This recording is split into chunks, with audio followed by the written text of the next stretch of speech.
Our scripture reading comes from select passages in Acts chapter 2, verses 1 to 4, 13 to 16, 22, 32 to 33, and 36 to 41. I'll be reading from the New International Version. When the day of Pentecost came, they were all together in one place. Suddenly a sound like the blowing of a violent wind came from heaven and filled the whole house where they were sitting. They saw what seemed to be tongues of fire that separated and came to rest on each of them. All of them were filled with the Holy Spirit and began to speak in other tongues as the Spirit enabled them. Some, however, made fun of them and said, "They have had too much wine."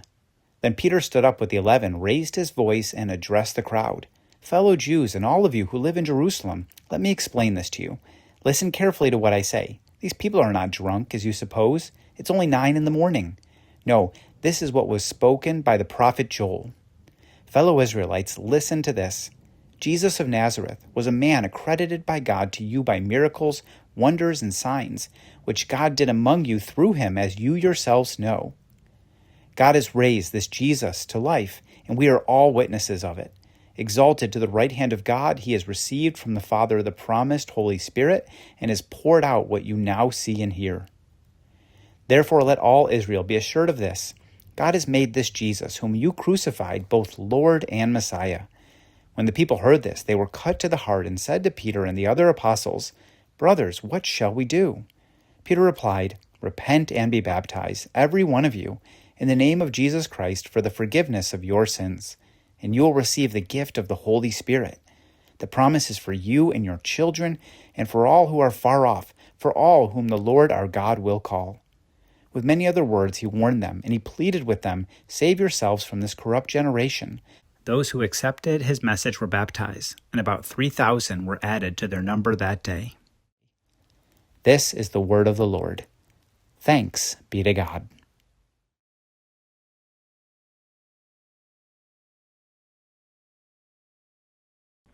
Hi, I'm John, one of the Highrock pastors.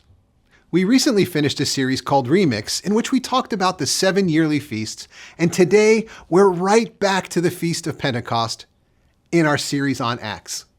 In fact, I was the one who preached about Pentecost from the very passage we're covering today, so I guess we're done. Let's call it a day. Go in peace to love and serve the Lord. Amen. Well, if you didn't get a chance to hear that message from a month ago, I encourage you to do so. You can search for it right on our website, but even if you were here a month ago, I encourage you to lock in because the Bible is full of surprises. Just when you think you understand, you discover there's so much more hiding just beneath the surface. Last week, Pastor Dave kicked off our series on Acts by talking about the need for the disciples to wait to receive the Spirit. Why wait? Because they were going to need power, life-transforming power for what God had in store. So they were told to wait for God's Spirit. So Pastor Dave talked a lot about waiting last week. Waiting is hard. I don't like waiting. But one thing I dislike even more than waiting is being alone. My wife is an introvert, and she has loved so many of the changes that came with the pandemic, especially all the delivery options that mean you don't even have to leave your home. In contrast, I really miss the before times, in the long, long ago. I loved cubicles and office life. I lived for those random water cooler conversations. Tasks that I can't stand to do on my own can even feel fun when I'm doing them with other people. Even in school, I loved seminars and class projects. What I couldn't stand was the studying and paper writing that I had to do on my own, especially if my friends were hanging out together. We didn't have the term FOMO back then, the fear of missing out, but it perfectly describes so much of my existence. Maybe it's rooted in all those hours cooped up inside as a child, practicing piano and studying when my brothers and friends were outside playing. I began to develop this lingering fear that I would live alone and even die alone. When Patrick McGinnis, the creator of the word FOMO, started a podcast, I loved the title he chose, FOMO Sapiens, rather than Homo Sapiens. That's me. Knowing that, it might seem strange that I often backpack alone. I'm returning to the Long Trail this July. It's a trail that covers the entire length of Vermont from the Massachusetts border all the way up to Canada. I mention all this because back in 2018, this trail is where I had one of my most profound experiences of being alone. The southernmost part of the Long Trail is also the Appalachian Trail. Now, that part of the trail was filled with people. Most people stay at shelters along the way, most of which are just three-sided lean-tos. And for the first part of that trail, there were probably a dozen or more hikers at each shelter. Lots of laughs, lots of stories, lots of fun. But eventually, the Appalachian Trail splits east into New Hampshire while the Long Trail continues straight north. If you miss the split from the Long Trail, the carving in that little red circle on the sign warns you that you've made a wrong turn and you are no longer on the AT. From that point on, the Long Trail was like a ghost town. 36 hours would pass before I saw another human being. At one point, I was exhausted and the next shelter on the trail would require me to ascend Stark Mountain. But just ahead of me was a side trail that would take me to a little under a half a mile to the Glen Ellen Lodge. Sounds fancy. So I took the detour, and what a lovely detour it was. Unlike the shelters that had only 3 walls, the Glen Ellen Lodge had a door and windows that could close, and a stunning view on an overlook facing east, which promised a fantastic sunrise. And the inside was recently refurbished with spacious bunks, no sleeping on the floor. Trust me, for a shelter on the Long Trail, that place is the Bellagio. Everything was looking great until I leafed through the logbook. Now, hikers sign in and leave doodles and messages for the shelter caretakers and other hikers, but this logbook seemed almost empty. I checked the date of the last entry, and the last person to stay there had left 6 days ago. And before that, no one for 2 weeks.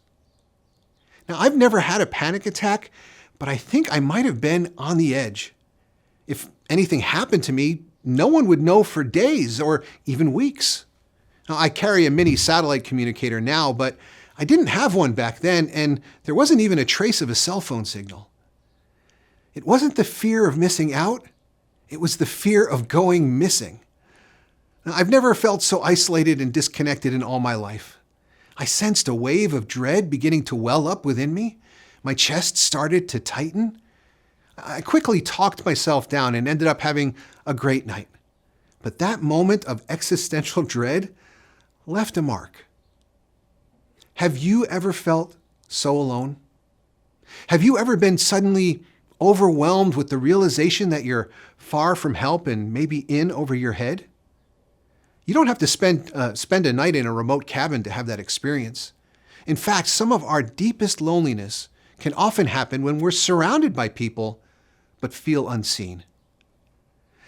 I imagine that's how I might have felt when waiting for that Pentecost moment in Acts. Pentecost comes 50 days after Passover. Many people seem to not realize this, but the disciples were not alone after the resurrection. For 40 days, Jesus was with them. But then Jesus told them to wait, just as Pastor Dave spoke about last week. Why did he tell them to wait? Because he was leaving them. He said to wait, and then he disappeared. How long should they wait? Jesus didn't say. He only told them to wait until they received a gift of power from the Father. The most frequent command in the Bible is to not be afraid. But that command is founded on a promise that God is with us. Fear not, for I am with you. When Jesus was taken away from them during his trial and crucifixion, the disciples all scattered in fear for their lives.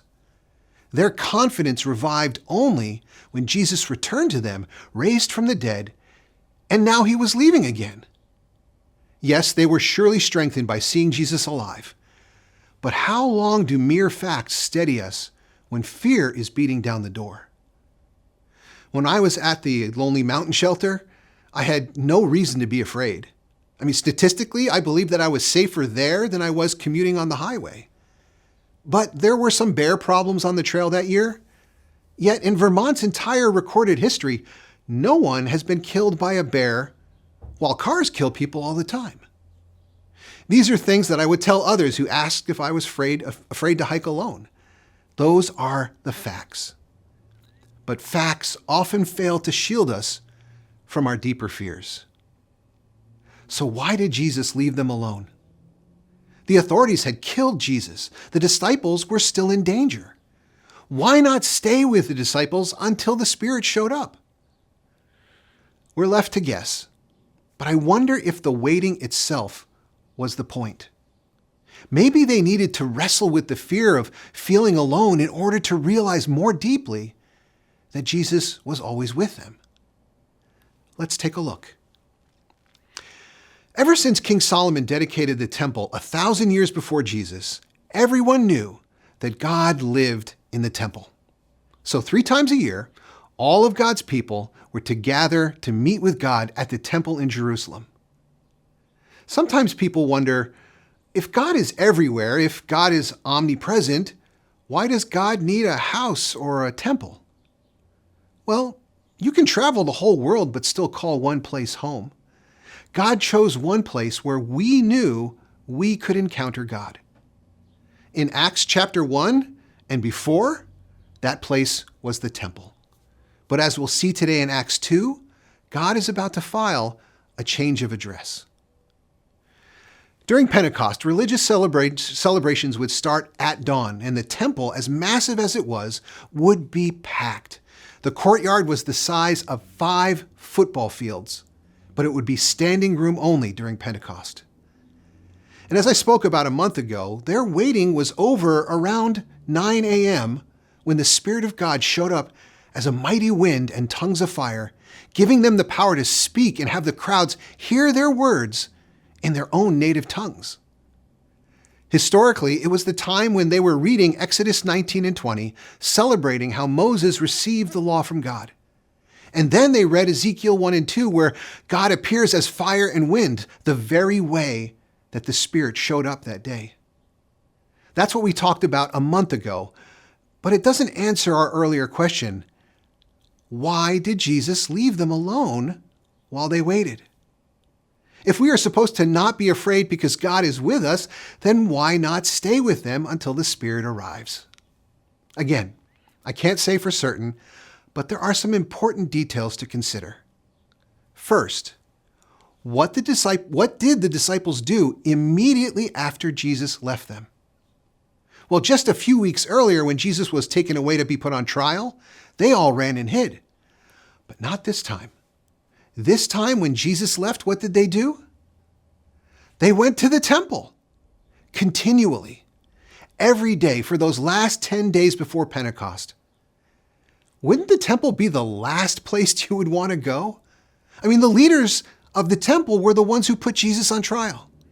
They were the very people who handed Jesus over to the Romans to be crucified. Why go back to the temple and make yourself a target? That's some bold faith.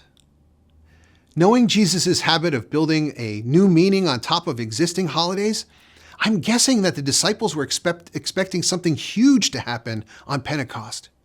And so they spent their time continually at the temple. Acts 2 starts out like this.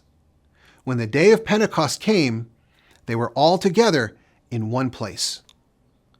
Where was that place? Where were the disciples when Pentecost came?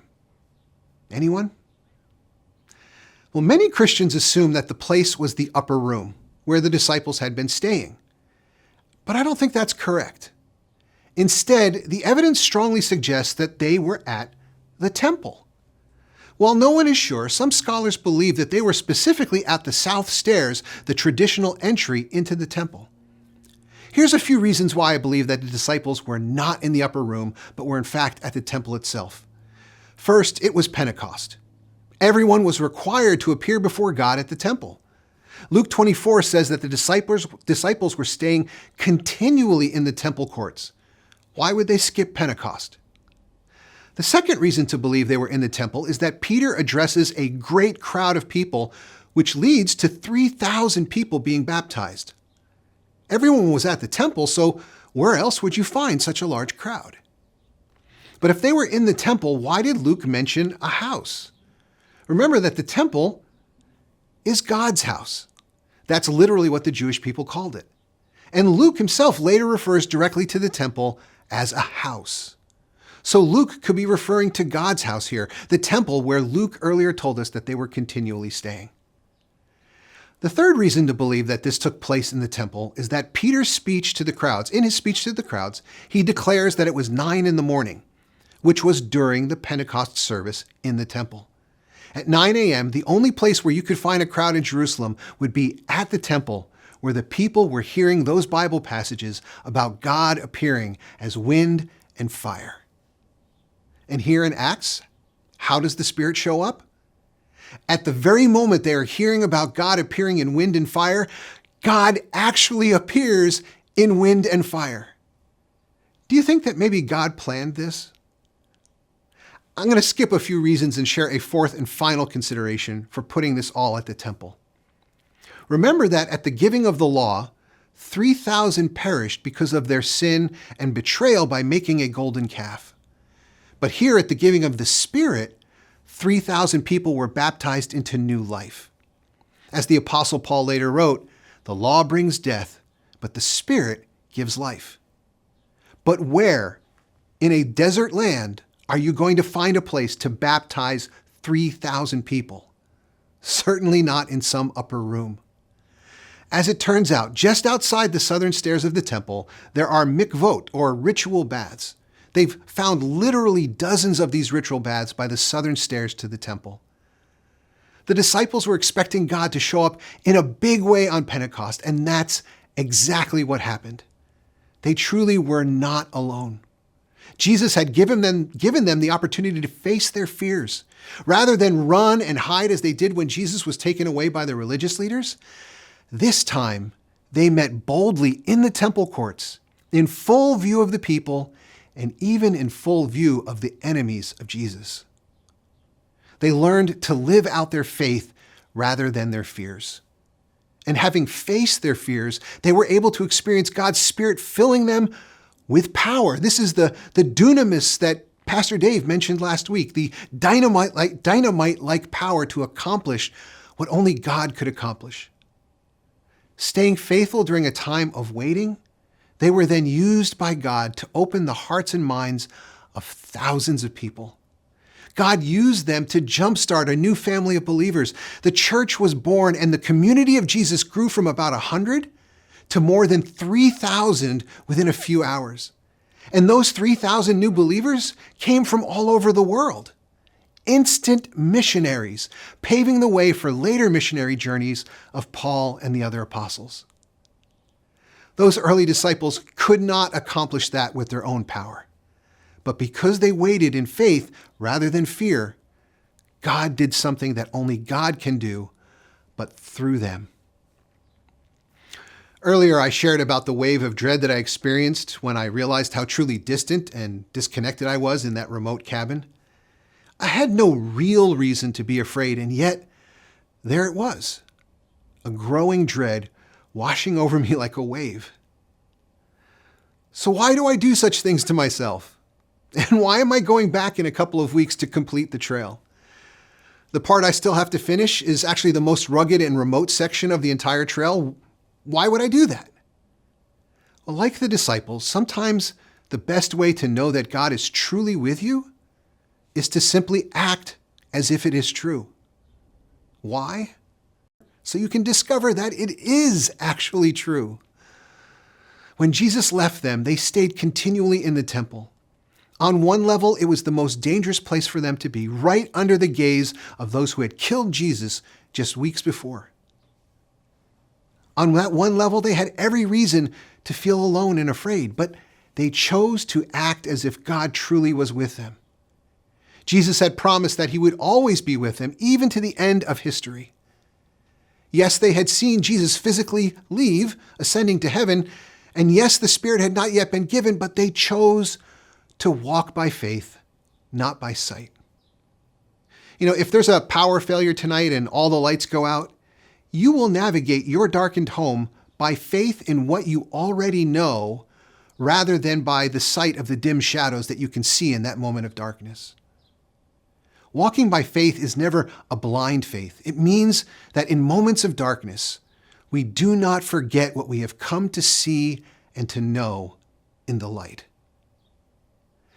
I think that at least one of the reasons why Jesus made them wait was so they could know that even when God feels distant, even when God feels hidden, even when God feels absent, they could hold on to the truth that God is still with them.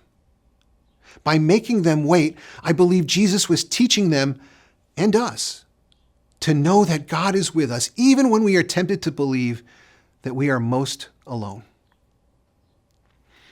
It was never my intent to experience God through being alone in the woods, but in that lonely cabin and many times since then, I have experienced a deeper connection with God. There's kind of a delicious irony that I have learned to feel deeply connected to God by facing situations where I seem so disconnected from everyone. My faith grows stronger by facing rather than fleeing my deepest fears. It's like Mike Massimino, the astronaut who was tasked with repairing the Hubble Space Telescope. 300 miles from Earth, careening through space at 17,000 miles per hour, he unintentionally stripped one of the first screws that he had to remove in order to repair Hubble. If he failed to remove that access panel, the whole mission was a bust. Years of preparation, millions of dollars, thousands of people working as a team, it would all be for nothing. Hovering in space, he said he felt so utterly alone. The mission did not end in failure, and he received a hero's welcome when he returned. But as he listened to everyone else's stories, he realized that the moment he felt most alone was the moment he was actually more connected than ever. His family, friends, and neighbors were watching and listening, hanging on every word, praying for him. When does anyone listen to you like that? Hundreds of NASA scientists and engineers were working frantically, all to come up with a solution for his problem. That experience and realization changed Massimino. It allowed him to feel a deep connection to others, even when there's no one in sight. And my experience changed me. I don't have to be afraid of being alone because, in a very real sense, I'm never truly alone. And being alone allows me to remember and re-experience that connection with God. And I believe that the disciples' experience changed them and us. They could know that even when they felt most alone, they could know from their experience that God was still truly with them. If we're going to experience the power that Jesus promised, if we're going to walk faithfully through dark valleys, then we need to know that God truly is with us. For me, in that lonely cabin, I got to experience a brief moment of dread, but a lasting connection to a God who will never leave us or forsake us. I do hate being alone, but by being alone, I was learning to believe that I am never truly alone. What fear, what lack or need tempts you to believe that you are not only alone, but on your own? Where might Jesus be inviting you to believe that he is truly with you always? One final word about God being with us, and one that I hope will help you feel the strength of this connection. Before Jesus, people could connect with God at the temple 3 times a year. But God's dwelling place in the inner temple, in the Holy of Holies, only the high priest could enter that space, and only once a year on Yom Kippur, the Day of Atonement. But when Jesus died, the veil that closed off the Holy of Holies was torn into. No longer would God be contained by the temple and held at bay. And on Pentecost, God filed a change of address. He moved out of his old house, the temple, and moved into a new temple, us, the community of the followers of Jesus. We are God's temple. God lives in us. There's an ancient document called Mishnah Yoma. The Mishnah documents are the oldest recorded oral traditions of the Jewish people. And Mishnah Yoma records several troubling signs during the 40 years before the temple was destroyed. First off, the lots that were cast by the high priest, they always came up the wrong way. There was a 50-50 shot of them coming up right, but for 40 years in a row, it always came up wrong. That's concerning.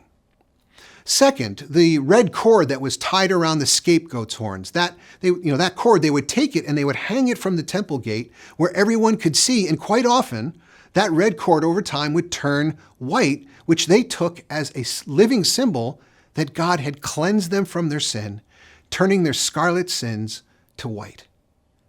But starting 40 years before the temple was destroyed, that red cord never again turned white. The old method of removing their sins did not seem to be working. But why? Well, what happened 40 years before the destruction of the temple? The temple was destroyed in 70 AD, minus 40 equals 30 AD, right about the time that Jesus was crucified. Now, in the Mishnah, it's a mystery, but it shouldn't be a mystery to us. Ever since Jesus paid for our sins, the old sacrificial system no longer seemed to work. Isn't that amazing? Now remember, this is an ancient Jewish rabbinic writing, but it lends so much detail and credibility to what we see in the New Testament. It's like a puzzle with a perfectly cut, Jesus-sized piece missing from the center. Well, I told you about what happened with the red cord, but I didn't tell you everything. Along with that cord that continually stayed red after that time, there were two other signs that were equally troubling to the priests. During that last 40 years, the temple doors would swing open of their own accord for no apparent reason, as if someone had left the door open on their way out. It's recorded that this happened repeatedly. And the eternal lamp in the temple that symbolized the Spirit of God, it would no longer stay lit. Try as they might, the priests could not keep the lamp lit for any length of time. They never had this problem before. What was happening? Well, according to Mishnah Yoma, they concluded that God had left the building. In their own words, God had left the temple. It was no longer God's house. After today, I think we can all guess what happened. God had filed a change of address. Pentecost was God's moving day. That Pentecost, God left the building of stone and took residence in human hearts. In the words of the Apostle Paul, don't you know that you yourselves are God's temple, God's house, and that God's Spirit lives in you? We have so many reasons to be afraid in this world. And beyond all the real reasons to be afraid, there are people who profit from our fear. People who live in fear will hand power to others who promise to take care of those fears. But Jesus invites you to trust in him, believe in him. Jesus invites you to not be afraid and to face your fears and to walk in faith rather than fear, to believe that he is with you even when it doesn't feel like it, especially when it doesn't feel like it. The reality is that God is with us. Jesus will never leave us or forsake us. And power, real dunamis power, is available to us when we choose faith over fear. When we trust that God is with us, that Jesus is with us through the Spirit, then together we are God's temple, God's home. When we face our fears with faith, we discover that our fears will fade in the presence of Spirit-filled faith. Like the disciples who gathered in the temple every day, God is with us. Let us also face our fears together and discover the power of God's Spirit with us. Amen.